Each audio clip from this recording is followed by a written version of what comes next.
నమస్తే, welcome to think Andhra. నేను మీ మాణిక్.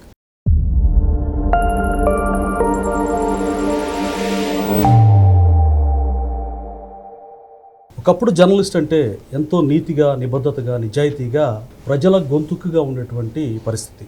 ఆ క్రమంలో కొంతమంది రాజకీయ నాయకులు కావచ్చు, లేకపోతే సమాజానికి చేటుగా పరిణమించే వ్యక్తులు కావచ్చు, ఆ జర్నలిస్టులని హతమార్చేవారు. కానీ చాలా సింప్లిసిటీగా బతికేవాళ్ళు. ఇప్పుడు జర్నలిజం ముసుగులో చాలామంది అక్రమార్జన చేస్తూ కోట్లకు పడగలెత్తారు. ఇప్పుడు ఇది ఎందుకు చెప్తున్నానంటే, TV9లో సుదీర్ఘకాలం పనిచేసి ఆ TV9లోనే దాన్ని స్థాపించిన అధినేత పక్కెళ్ళిపోయాడు. ఈయన మాత్రం చీఫ్ ఎడిటర్ స్థాయికి ఎదిగాడు. ఆయన ఎవరో కాదు, రజనీకాంత్ గారు. ఆయన ఇటు బీఆర్ఎస్ కానీ అటు వైఎస్ఆర్ కాంగ్రెస్ పార్టీతో సత్సంబంధాలు నేను చెప్పుకుంటా ఉంటారు. అయితే ఆయనకి ఐటీ నోటీసులు వచ్చాయి. నిజంగా ఆయన అంత డబ్బు సంపాదించారా, కోట్లకు పడగెత్తారా? ఐటీ నోటీసులు ఆయనకి రావడం ఏంటి? అసలు ఆయన స్పెషల్ ఫ్లైట్ బుక్ చేసుకుని వెళ్ళేటువంటి ప్రయాణం చేసేటువంటి పరిస్థితి ఏంటి? ఇదే విషయాన్ని మనకి కంప్లీట్ గా డీటెయిల్స్ అందించడానికి మనతో పాటు ఉన్నారు ప్రముఖ రాజకీయ సామాజిక విశ్లేషకులు అడిసిమల శ్రీనివాసరావు గారు. నమస్కారం సార్. నమస్కారం. సాధారణ జర్నలిస్ట్ గా, ఇంకా నిజం చెప్పాలంటే గుంటూరులో ఆయన ఒక లోకల్ కేబుల్ టీవీలో సాధారణటువంటి జర్నలిస్ట్ గా కెరీర్ స్టార్ట్ చేశారు. కానీ ఈ కోట్లకు పడగలేటటువంటి స్పెషల్ ఫ్లైట్లు వెళ్ళడం ఏంటి,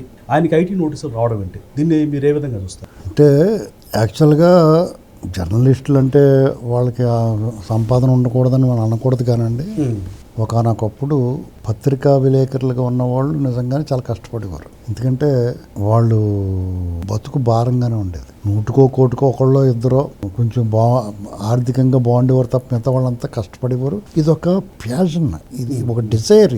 ఈ జర్నలిస్ట్గా ఉండడం అనేటువంటిది చాలా తపన ఉండి బతకడం కోసం చేయరు, అందులో చేరరు. ఖచ్చితంగా ఒక ఉద్దేశము, ఆశయంతో, అంటే వామపక్ష భావజాలంలాగా ప్రజల మధ్య ఉండాలి, ప్రజలకి ఏదన్నా చేయాలన్న తపనతోటి ఎక్కువ జర్నలిస్టులుగా ఉంటారు.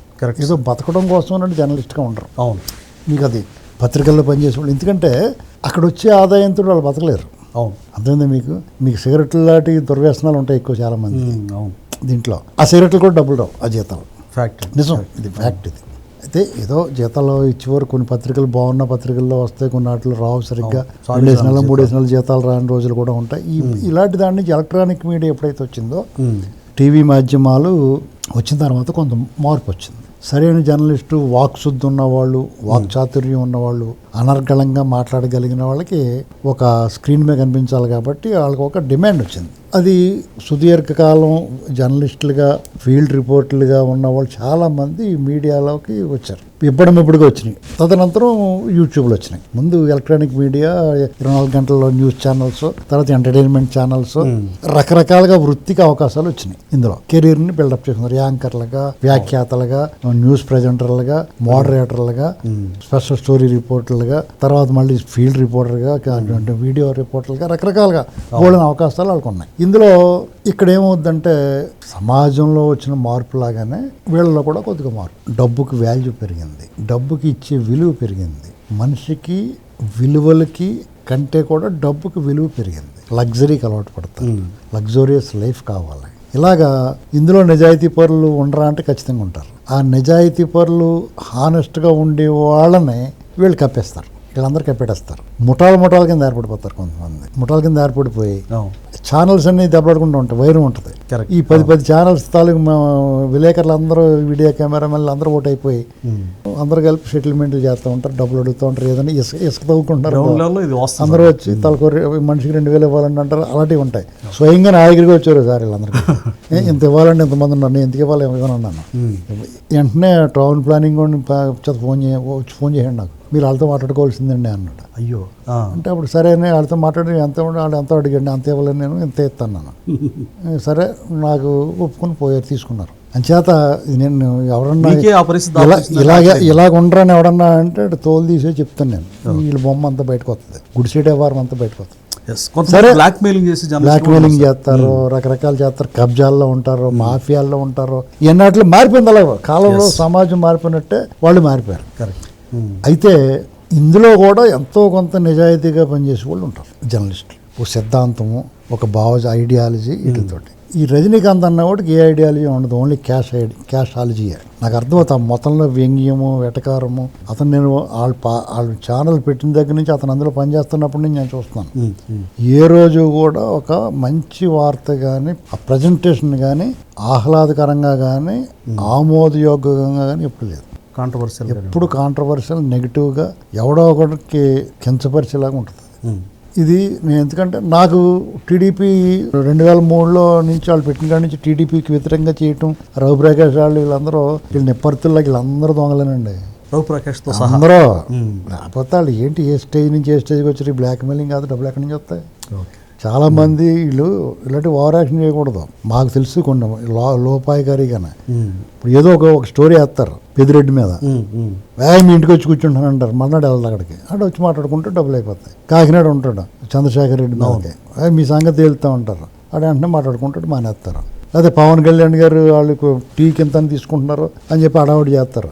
అది వెంటనే బయటకు వచ్చే టైంకి వాళ్ళు ఎంతో 60 లక్షలు 40 లక్షలు ఇస్తారు సైలెంట్ అయిపోతారు. ఇలాగ అన్ని పార్టీల వాళ్ళు చేస్తారు అందరి మీద చేస్తారు అన్ని ఛానల్ వాళ్ళు చేస్తారు ఇంచుమించుగా. కొంతమంది బయటపడతారు కొంతమంది యజమానులు ఏబిఎన్ టీవీ5 వాళ్ళకి ఆ యజమానులు బ్లాక్మెయిల్ చేయరు. ఇలాంటి చిల్లర వ్యవహారాలు చేయరు. అందులో వాళ్ళని కూడా చేయనివ్వరు. అంటే వాళ్ళు నిప్పత్తులు అంటే ఇళ్ళమే బెటర్ వాళ్ళు. అంటే డిసిప్లిన్ ఉంటుంది డిసిప్లిన్ ఉంటుంది ఇళ్ళమే బెటర్ వాళ్ళు. వాళ్ళు ఏదైనా ఉంటే పెద్ద పెద్దగా కొట్టుకుంటారు అంతేకాదు చిల్లర వాటికి వెళ్ళరు. ఏంటండి గవర్నమెంట్ తోటి వ్యవహారం అది ఉంటుంది అంతేకాండి సాధారణ చిల్లర వ్యవహారాలకు వెళ్ళరు. టీవీ9 ఉందనుకోండి వాళ్ళు దాని యజమానులందరూ కూడా తెగబలిచిపోయిన వాళ్ళు ఉంటారు. రామేశ్వరరావు గారు ఇలాంటి వాళ్ళు మెగా కృష్ణారెడ్డి వాళ్ళు వాళ్ళకి ఇది నథింగ్ ఇది మీద ఆదాయం వాళ్ళు ఆశ వీళ్ళని వదిలేస్తారు కొట్టుకుంటారు బాబు అని అదనమాట. అలాగే ఇతను తెగబలిచిపోయాడు అందరూ బాగా కొట్టుకుని రకరకాల సెటిల్మెంట్లు ఇలా లేకపోతే స్పెషల్ ఫ్లైట్ ఎట్టుకుని వెళ్తాం అనేటువంటిది అది అబ్నార్మల్.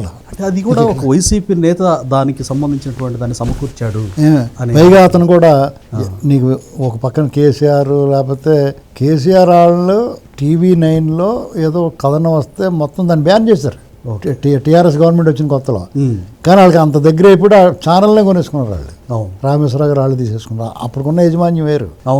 మనం అనుకుంటాం అప్పుడెప్పుడో ఉన్న వాళ్ళే ఉన్నారు అనుకుంటాం కాదు రకరకాలుగా మారింది. అప్పటి నుంచి తర్వాత రవిప్రకాష్ కూడా తోస్తారు. ఏంటండి ఇప్పుడున్న యాజమాన్యం ఇప్పుడు జగన్మోహన్ రెడ్డి పెట్టాలంతా ఎన్టీవీ టీవీ9 V6 ఇలాంటివి ఉన్నాయి కొన్ని అవన్నీ కూడా వాళ్ళకి అనుకూలంగా ఫైనాన్షియల్గా బాగా కరోడ్పతులు అంటారు సార్ వాళ్ళందరూ కూడా వాళ్ళకి కావాల్సిన జగన్మోహన్ రెడ్డి అతనితో పాటు వీళ్ళని కూడా దొబ్బిండ్రా బాబు అంటాడు. వాళ్ళకి కావాల్సిన వాళ్ళు పడుతూ ఉంటాడు. టీవీ9లో రజనీకాంత్ అయితే అత్యధిక సంపన్నుడు అతని మీద చాలామంది ఈర్ష్యపడుతూ ఉంటారు. నేనైతే ఈర్ష్యపడను. అతని మీద చర్యలు తీసుకోవాలి. అతని దగ్గర ఆదాయానికి మించి ఆస్తులు ఉంటే స్వాధీనం చేసుకోవాలి. మన సంపాదన ఇప్పుడు సపోజ్ అతను 10,000 వచ్చినప్పుడు స్థలం కొనుక్కున్నాడు అనుకోండి అది వాళ్ళు పెరగచ్చు దాన్ని తప్పట్టకూడదు మనం. కానీ అతను క్యారెక్టర్ని బట్టి చూస్తే డెఫినెట్గా అడ్డదారులు వెళ్ళి ఉంటాడని అనిపిస్తుంది. సార్ ఆయన మీద మరి ఇప్పుడు అంటే ఎలాంటి చర్యలు తీసుకునే అవకాశం ఉంది? ఐటీ డిపార్ట్మెంట్ చర్యలు ఏమి ఉండవండి ఏముంటాయి వాళ్ళకి ట్యాక్స్ కట్టమంటారు కట్టేస్తారు. ఫైన్ వేస్తారా? ఫైన్ కట్టేస్తారు. శిక్షలే పడవు దానికి. శిక్షలే ఉంటాయండి దానికి ఏమన్నా. అంటే రాజకీయంగా ఇప్పుడు ఇంత దుమారం రేగింది అతను రాజకీయ నాయకులతో అంటగాగుతున్నాడనే ఆరోపణలు ఉన్నాయి. నెక్స్ట్ మళ్ళీ నీతులు ఎలా వల్లించగలుగుతారు సమాజానికి? క్రెడిబిలిటీ తగ్గుద్ది. క్రెడిబిలిటీ డెఫినెట్గా తగ్గుద్ది. అతను క్రెడిబిలిటీ తగ్గితే నష్టం అది కావాల్సిన సంపాదించుకున్న తర్వాత కావాల్సిన డబ్బు. ఒకప్పుడు టీవీ9 అంటే సరే రవిప్రకాష్ గారు ఉన్నప్పుడు మంచి అంటే ఒక ఎలక్ట్రానిక్ మీడియా ఏ మొక్కలు లేనప్పుడు ఆనందం మొక్క మహావృక్షం అండి. ఇవాళ పలానా దానికి ఇదనేం లేదు. ఓ రకంగా చెప్పాలంటే ఏబిఎన్ బెటరు. ఓకే ఎట్లా అంటారు? ఏబిఎన్ ఆంధ్రజ్యోతి పేపర్ కానీ ఇది కానీ వాళ్ళు ఎవరినే లెక్క చేయకుండా ఇప్పుడున్న ప్రభుత్వాన్ని కూడా విమర్శించేస్తారు. వాళ్ళ తర్వాత టీవీ5 వస్తుందండి. ఇక ఈనాడు వాళ్ళ తర్వాత వీళ్ళు ఎవరైనా అదే రకంగా పెద్దన్న లాంటి పాత్ర మీకు స్టాండర్డ్ సెట్ చేసింది ఈ టీవీ5 ఈనాడు ఈటీవీ న్యూస్ ఈటీవీ ఈ పేపర్ ఈనాడు పేపర్. దాని తర్వాత ఏబిఎన్ ఆంధ్రజ్యోతి. నేను వాళ్ళతో మన టీడీపీ సపోర్ట్ వాళ్ళు టీడీపీ సపోర్ట్స్ కానీ కాదు వీళ్ళు అందరూ అనుకుంటారు పిచ్చోడు. బాబు గారిని కూడా చాలా అసలు దారుణం విమర్శిస్తారు వాళ్ళు. అవును వాళ్ళు విక్రించినట్టుగా ఎవరో విక్రించరు. ఆ వెంకటకృష్ణ గారు ఇలాంటి వాళ్ళు అందరూ ఉన్నారు. తర్వాత టీవీ5లో కూడా మూర్తిగారు దోలు తీర్చేస్తారు.